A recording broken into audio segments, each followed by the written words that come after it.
Um, I think from what I know of what other farmers do, I think my rotation of having, half the time fallow, half the time vegetables, I don't think a lot of farmers do that much fallow. They don't have a 50-50 ratio like that.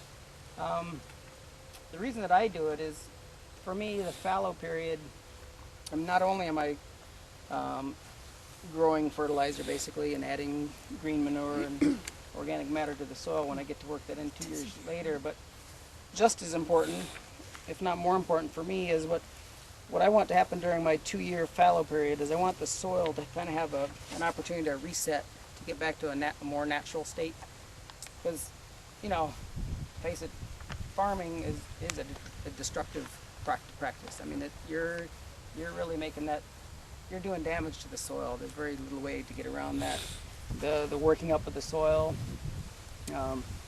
when you work up the soil, you're adding oxygen into the soil. You're kind of boosting all that microbial growth. You're burning up your organic matter. You're opening it up to the wind and the rain and the sun, and all those things are destructive to the soil. And that this soil, in a natural state, it's a home to all those fungi and microbes, as well as worms and everything else. That's their home. You go through that with a rototiller or a disc or a plow, you're tearing down their house and they got to rebuild it all. They're not happy about that.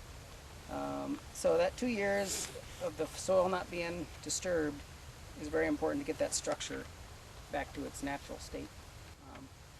The longer I farm, I think the more I think that soil structure is probably the most important thing to the health of the soil and the farm, is the structure of the soil, more than what nutrients you have in it.